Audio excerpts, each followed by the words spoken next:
anak-anak ibu semua, kembali lagi kita belajar bahasa Indonesia. Pada pertemuan sebelumnya, kita sudah membahas mengenai artikel, mulai dari pengertian, tujuan, dan jenis-jenis dari sebuah artikel. Nah, pada pertemuan kali ini, kita akan membahas struktur dan kebahasaan teks artikel. Untuk itu, anak-anakku tetap semangat untuk mengikuti pembelajaran ini. Salam sehat dan salam disiplin. Pada pertemuan sebelumnya, kita sudah membahas pengertian, ciri-ciri, dan jenis-jenis artikel. Nah, pada pertemuan kali ini kita membahas struktur dan kebahasaan artikel. Adapun struktur artikel, yang pertama tesis atau pernyataan pendapat yang berisi masalah atau isu yang sedang dibahas atau dibicarakan. Yang kedua, argumentasi. Selain tesis, bagian terpenting adalah argumentasi. Argumentasi yang dikemukakan harus kuat, dengan arti harus didukung dengan fakta atau data, karena artikel opini biasanya bersifat aktual, yang berisi analisis objektif terhadap suatu permasalahan. Struktur yang ketiga, pernyataan ulang, yaitu penegasan kembali pendapat yang telah dikemukakan dengan pandangan atau pendapat tersebut. Berikutnya, kebahasaan artikel. Adapun kebahasaan artikel, yang pertama menggunakan kata rujukan, yaitu kata ganti yang menunjuk pada kata lain yang telah digunakan sebelumnya. Kata rujukan dibagi menjadi 3, yaitu kata rujukan benda. Misalnya, ini, itu, tersebut. Yang kedua, kata rujukan tempat. Misalnya, di sini, di sana, di situ. Yang ketiga, kata rujukan orang atau persona. Misalnya, dia, ia, beliau, mereka. Yang kedua, penggunaan kosakata.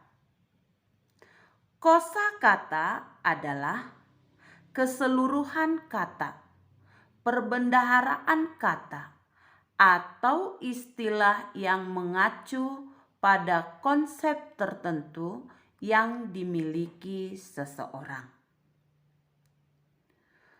Unsur kebahasaan yang ketiga yaitu menggunakan konjungsi atau kata hubung. Konjungsi atau kata hubung merupakan kata hubung yang menghubungkan kata, frasa, kalimat, atau klausa.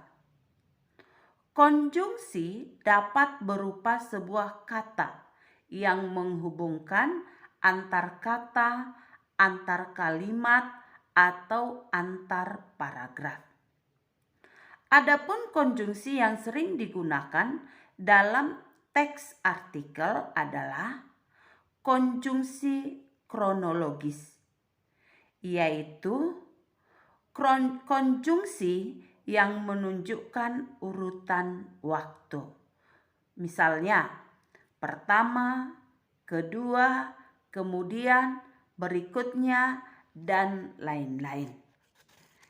Yang kedua yaitu konjungsi kausalitas. Konjungsi kausalitas atau disebut dengan konjungsi sebab akibat. Konjungsi ini untuk memperkuat argumentasi.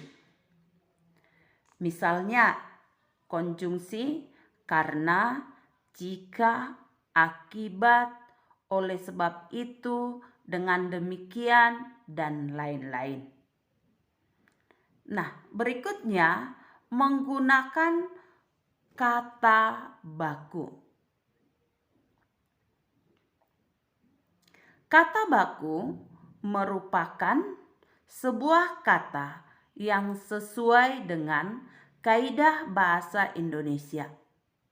Kata baku sering digunakan dalam kalimat atau tulisan yang bersifat formal. Yang kelima, menggunakan adverbia.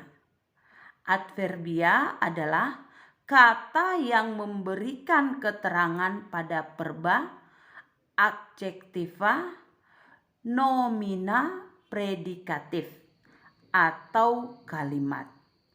Adverbia frekuensi atau contohnya jarang, sering, kadang-kadang, sekali, 2 kali. Nah, anak-anak ibu, dari penjelasan yang ibu sampaikan tadi, anak-anak kami sudah paham apa itu kebahasaan dari sebuah artikel dan struktur dari sebuah artikel. Nah, untuk lebih memahami struktur dan kebahasaan artikel, silahkan anak-anakku kamu kerjakan, kamu jawab soal yang sudah ibu sediakan di Google Classroom. Selamat mengerjakan dan salam SFD.